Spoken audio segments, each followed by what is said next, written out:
Hi, I'm Bishop Tavis Grant. I'm the Executive Director of the Shiloh Institute. Today we want to share a bit more with you about our mission, our mandate, and our goals and objectives as it relates to developing global ethical leadership.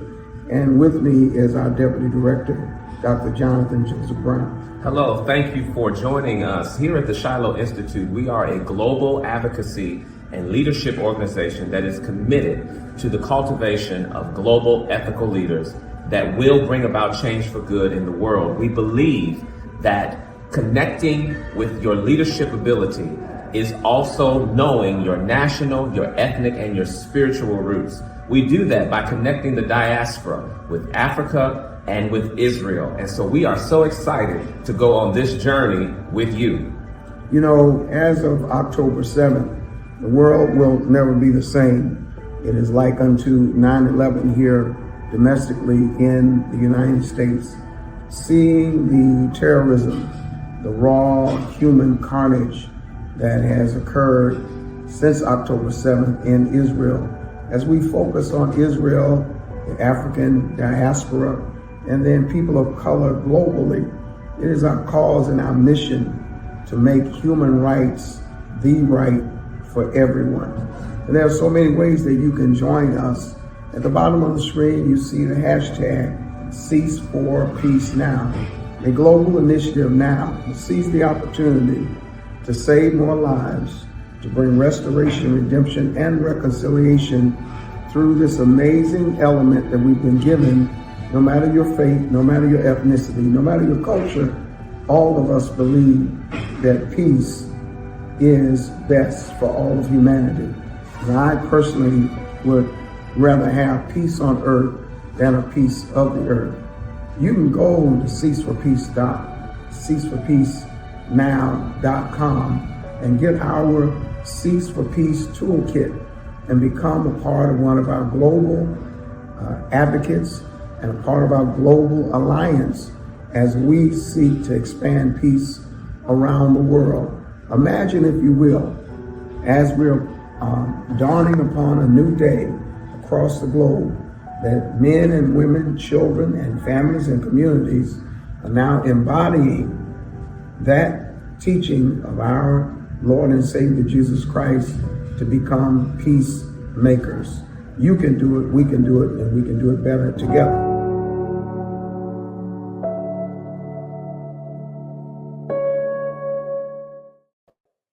Well, this is Bishop Tavis Grant, the Executive Director of the Shiloh Institute, and I want to thank you for your partnership and participation on this platform. What you saw was just a snippet of a part of our global initiative called Cease for Peace Now. You know, particularly in the Middle East, as we're seeing the carnage of human beings and families, communities, and cultures that are being consumed in this military offensive in the Middle East since October 7th. Life around the world will never be the same, similar to what we experienced here domestically in the United States on 9/11.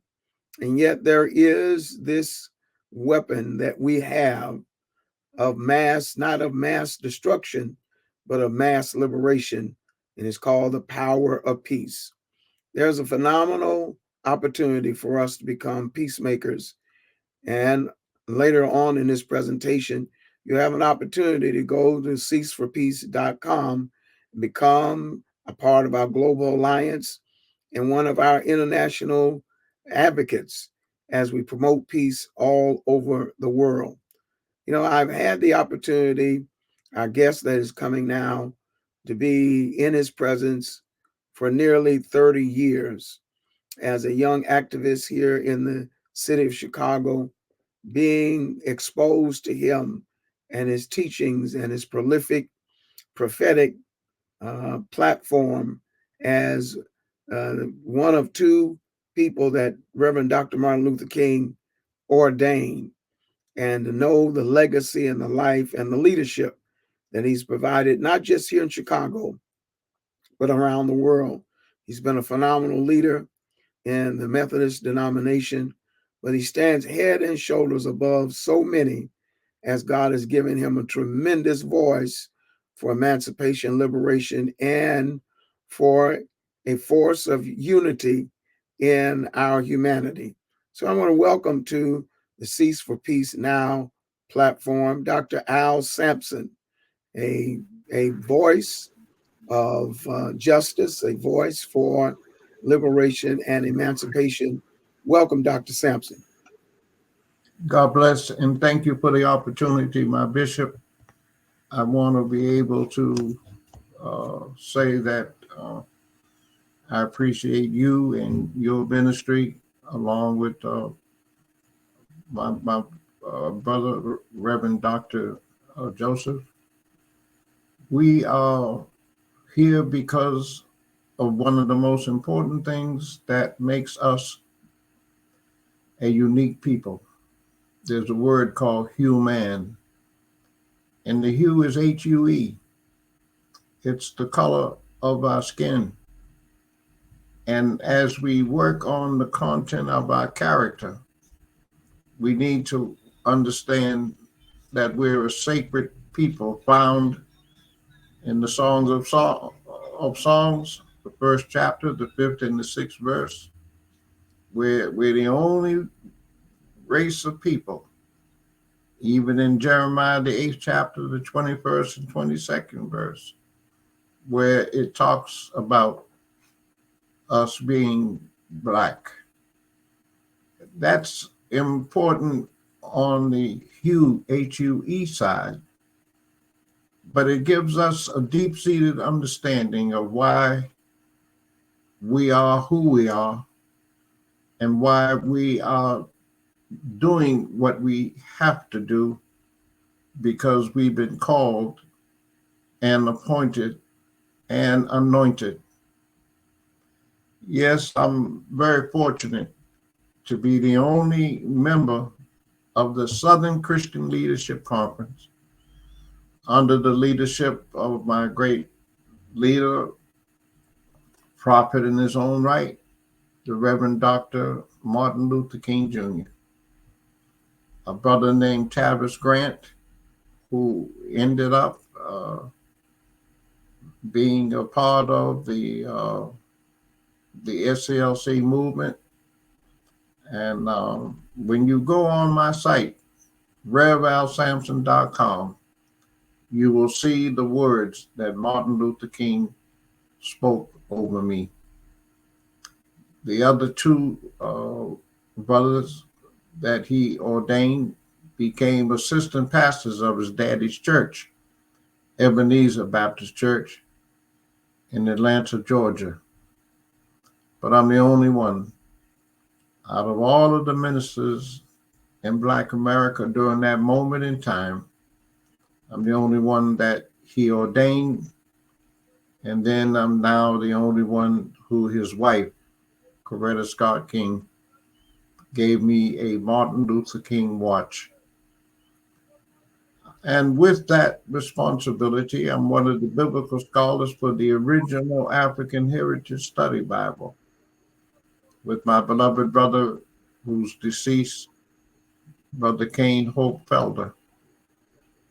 One of the key things that Dr. King taught of so many of us, along with James Bevel and James Orange and so many brothers, as well as sisters, Dorothy Cotton, Septima Clark. And what they taught us was what we call the 7 steps of nonviolence. A lot of books have it with 6 steps. And because I'm one of the staff people, we know that there's a 7th step. The first step is called information. You have to get information. One of the deep things about the SCLC was that we had a think tank, but before us there was my beloved brother Ken Clark, who was in New York with the Metropolitan Applied Research Center. We know about his particular think tank. And then I was brought to Chicago to study Saul Alinsky, who wrote the book Reveille for Radicals. Ralph Abernathy was on the board of the Woodlawn organization. My beloved brother, Squire Lance, was my mentor. At that time, Bishop Arthur Frazier was the president of the TWO. And as I was going out the door, Reverend Leon Finney, became the director of the Woodlawn organization. And then I moved to the west side of Chicago at 1550 South Hamlin, along with James Orange. And we lived with Martin Luther King at 1550 South Hamlin during our Chicago movement. But I want to have you get your pencil and papers out, get your recording apparatuses out, because I want to introduce you to what I call the 7 steps of nonviolence. The first one is information. We have to gather information. You can't have a rap and no map. You can't know how to solve the social problems that are hurting our people, stifling our people, without first gathering the information. I'm one of the brothers that has a Department of Agriculture in my church, for example. And the first thing I had to find out was what is making our people have all of these diseases with the food we eat. And there's a woman named Maria Gallagher who ended up with the Food Desert Report, where she documented that the problem with us as a people is that we had a soul food menu that was brought all the way from Mother Africa into our urban cities, with the food growing in our southern states. The bottom line is, it's called the Food Desert Report. What's your point, Reverend? I gathered that information, and out of that information, I started what I call the George Washington Carver Department of Agriculture, because he is the godfather of agriculture inside of our culture as Africans in America. And then I started educating myself. I went to Florida A&M. And when I went there, I met 200 to 300 Black farmers. And based on that, I found out with one farmer, after he heard me talk about George Washington Carver, he said to me, "How did you get here?" I said, "I flew in from Chicago and I rented a car." He said, "Well, I want you to go to Tuskegee, Alabama. I want you to call the car dealer back at the airport and tell him that you're going to drive to Tuskegee University in Birmingham, in Tuskegee, Alabama." I obeyed him. After they gave him a standing ovation, because they didn't know that this particular farmer at Florida A&M was one of the farmers who studied with George Washington Carver. And they talked about how they ended up castrating him, because during them days, our people got lynched because of the color of their skin, got lynched because of who we are as a sacred group of people that's deep inside of the scriptures.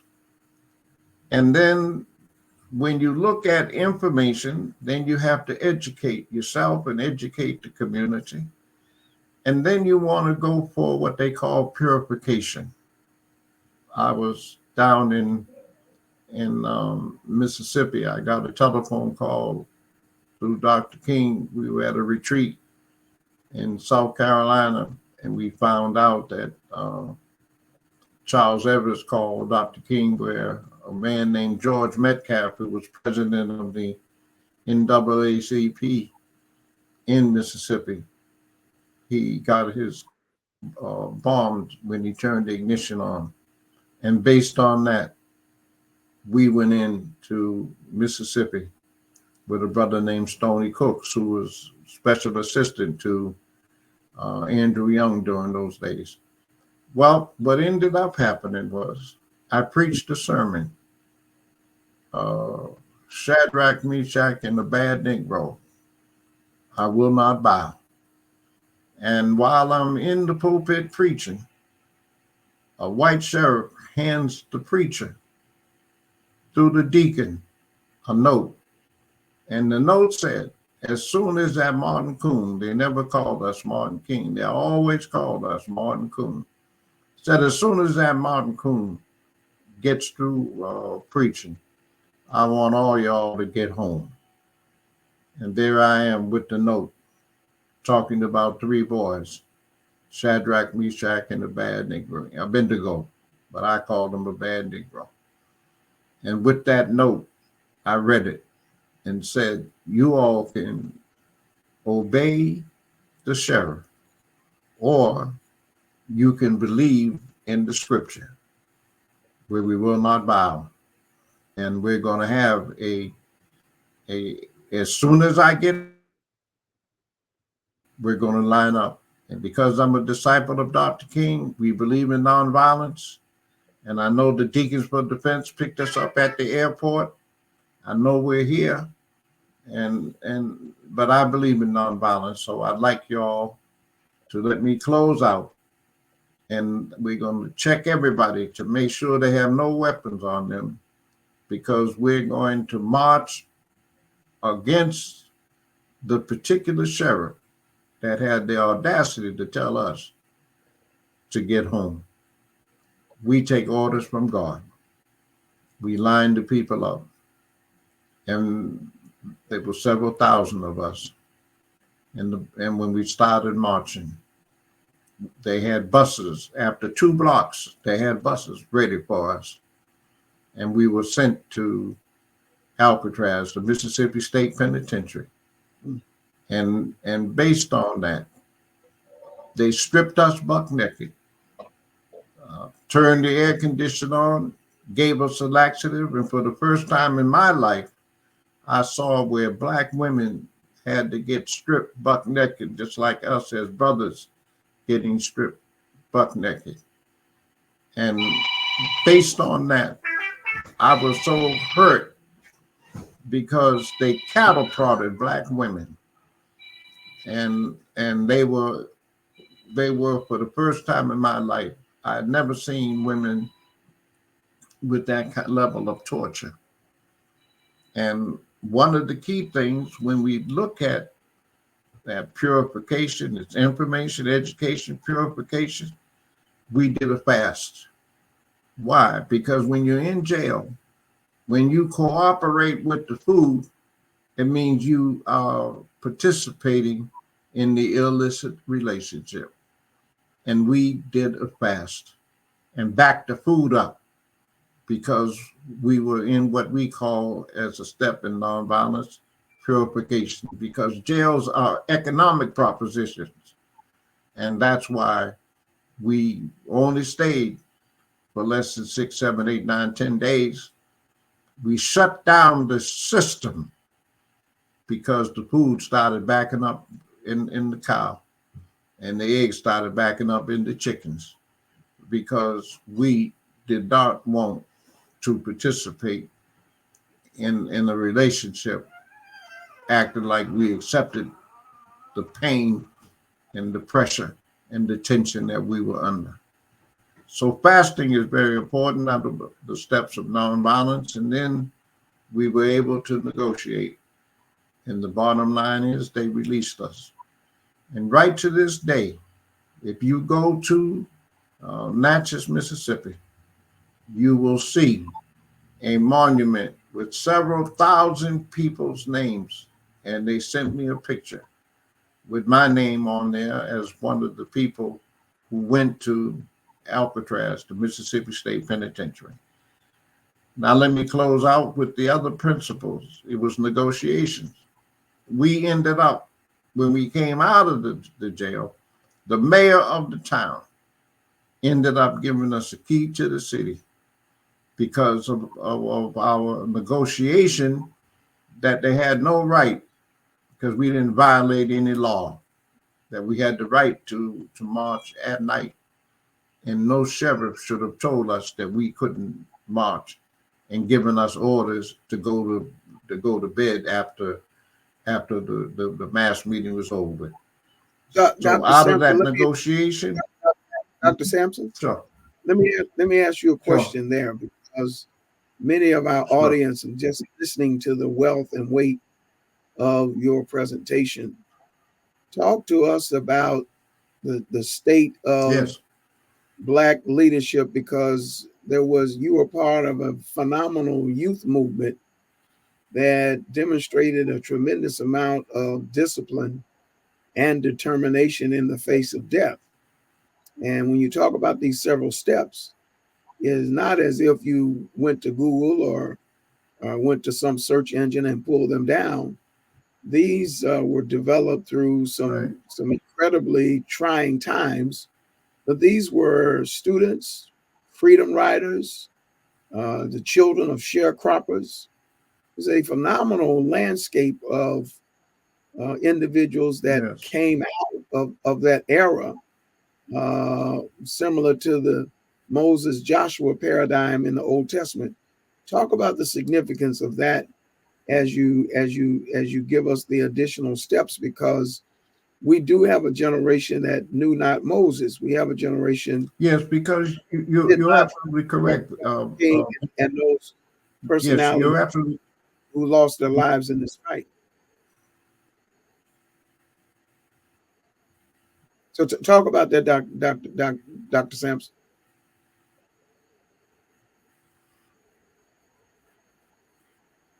Well, I want to thank you because you're absolutely correct, and that's why this theme of cease for peace now is that the genius is all of this comes out of the church. All of this comes out of the Bible, which is our book. That's why I opened up with the Song of Songs, uh, where it talks about our human and woman.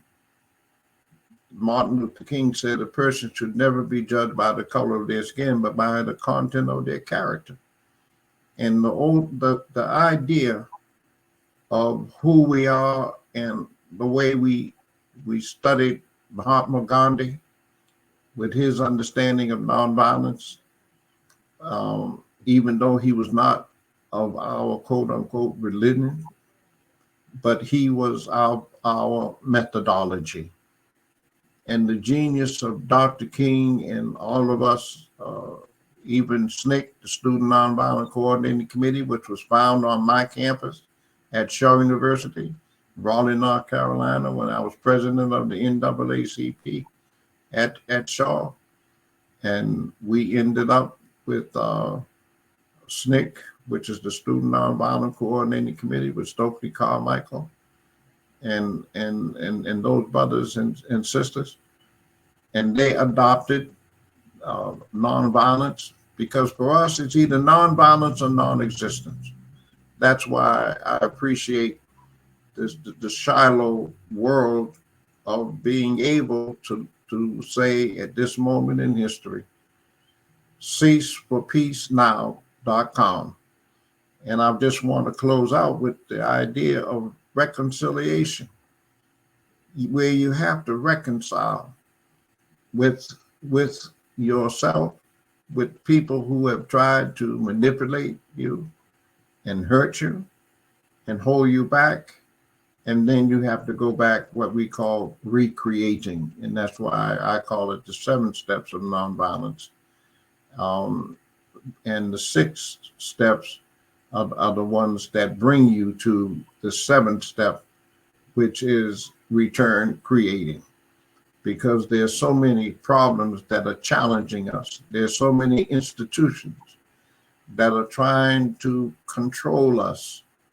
There's a movement now where what they call the critical race theory, where they don't want our education and our information and our history and our legacy to be a part of our responsibility to remember who we are and whose we are. So that's an excellent question, Bishop Grant, that we have to be able to know that we are, quote unquote, a chosen people because God chose us. We're chosen people because we are human, woman, and man. We are human. The hue is the color of our skin. And Dr. King was correct. As you have laid out these 7 steps Yes, for us, Bishop. it provides a platform for moral authority to speak truth to power. You were around Dr. King speech and message at the Riverside Church in New York, where he took a Yes. very compelling and very life-threatening stance against the Vietnam War, which caused a lot of his contemporaries to be juxtaposed to him. But he understood and saw the world as a larger place than through a window pane. And it globalized the civil rights movement to a human rights sphere and scope and scale where people around the globe could now see why, from the Edmund Pettus Bridge to the terror across the north and burning buildings and bombing churches, those persons, wherever they were around the world, could see the message of Dr. King was not a Black message, was not an African American message, it was a globalized message. Talk to us about that impact, because you were there at the turning point where, after a series of challenges and a series of what may have looked as defeats, was really the dismantling of an infrastructure that fueled slavery and plantationism and et cetera. But it really positioned the world now to join this globalized right to life and this globalized right to peace. Talk about the significance of that, because your presentation now gives us the tools to begin the process of recapturing the essence of Dr. King and his legacy. And I'm glad you raised that point because um, 2 of my good friends, Tavis Smiley and Dr. Cornell West, uh, put that inside of a book. And I wish they had talked to me because what they didn't understand was that Dr. King, with his meeting of Kwame Nkrumah in Ghana, when you talk about the beloved church in New York, Adam Clayton Powell was invited to meet with uh, President Kwame Nkrumah, who came to Lincoln University on the East Coast. He studied the Montgomery bus boycott. He studied the Marcus Garvey movement that went all the way up to Canada. And he got a he meaning Kwame Nkrumah, got a deep-seated understanding of our liberation struggle. And here's the interesting thing, and I'm glad you asked the question. While we were at Penn Center, there was a man named A.J. Ungersma. Dr. King felt that since he did the March on Washington and the check came back marked insufficient funds, he was saying we got to go back again with the Poor People's Campaign. And he did it at the same time while the Vietnam War was going on. Well, what really was happening is that A.J. Ungersma came to Dr. King and said that one of the demands that you should have is that we need to go to Washington with the Poor People's Campaign and demand that we get what they call a guaranteed income. And if you remember his speeches, that's what he talked about, was a guaranteed income. Now, once Dr. King started talking about a guaranteed income, which meant that the minute a child gets born, he ought to have a guaranteed income. And when I was at Shaw University, I found out that at Shaw, there was a lot of students whose mamas and daddies and uncles and aunts worked for the government. And when they were in the government in Washington, D.C., every summer they would go back and work for the government because of the longevity that their parents had working for the U.S. government. So when Dr. King said that he was going to move on the March on Washington a second time with the Poor People's Campaign, and we were going there to stay, that made the government say, wait a minute, we got to do something about this preacher, because Congressman Walt Fauntroy, who was the congressman at that time, he was the person who was real close to Dr. King, and he had a church at what they call the Shaw area. And so we say that the assassination came about because Dr. King knew that if you go to Washington and you shut it down with the churches, it's back to the church now. The church can say on Sunday morning, we're not going to ask you. We're praying that you will not go to work on Monday morning. If you remember, when Minister Louis Farrakhan put 2 million people, brothers, at the Million Man March, when that occurred, what happened? The president wasn't there. Congress, both houses had shut down. And then because we left our particular neighborhoods, nobody was shopping in any of the neighborhoods times all of the cities that we went to with the Million Man March. Because I've been in those historical movements, we got a chance one more time to gather the information, be able to educate, to follow the process of the 7 steps of nonviolence. So my point that I'm raising is that it was not, quote unquote, the Vietnam War. It was the fact that the power of a black man, a power of a man not based on his skin, but based on his prophecy, based on his ability to get other people who wasn't there based on the color of their skin, but they were there based on the content of their character. We always knew that whenever we went out in the streets, we were giving up our lives.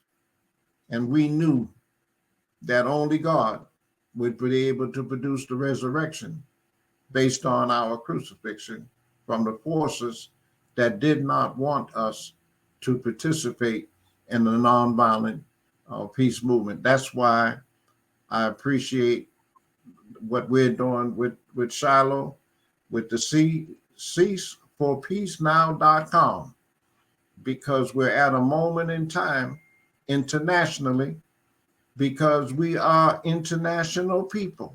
Go ye into all the world, both teaching and preaching. And I want to thank you for this opportunity to expose the 7 steps of nonviolence.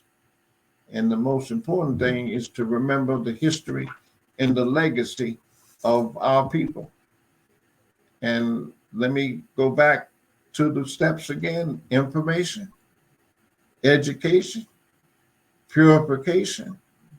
Negotiation means I can go because I ate. Confrontation means I'm going con with my front. And then the reconciliation, where we can come back and and reconcile. And then last but not least, we can go back creating again. And the reason why I'm so happy to have had this opportunity is because there's a group of young people out there that need to go and study not only the life and teachings of Jesus, but the life and teachings of Mahatma Gandhi on one side and the life and teachings of Martin Luther King on the other side. Thank you for the opportunity. What you've heard is an amazing presentation by Pastor and Dr. Al Sampson. The Cease for Peace movement is an initiative by the Shiloh Institute. Our sole purpose is to develop and create and sustain global ethical leaders. And what you've heard today is a part of our Pathway to Peace initiative. And our initiative and mission now is Cease for Peace Now. Imagine, if you will, from hearing from this amazing, iconic leader, worker, and laborer on the field of social justice, civil rights, and human rights, what role you can play if you accept the responsibility to take up this banner of peace. It is very much possible, not just in the Middle East, but anywhere on this people planet. We need your help. We need your support. We need your involvement, and the world needs you. You can go right now to ceaseforpeacenow.com and join this global initiative and become one of our advocates and become a part of our international alliance of peacemakers and peacekeepers. And once more and again, every opportunity I get, I want to reiterate what my personal conviction is. I'd rather have peace on earth than a piece of the earth. It's a tremendous opportunity that we have to save more than we've lost, to build more than we've torn down, and to create more than we have destroyed. The opportunity is in our hand. The door is open. Let's walk through together. I want to thank you for your partnership and participation on this platform. There's much more to come because in the end, we win. Tough times don't last, tough people do. This has been your host, the Executive Director of the Shiloh Institute. Peace.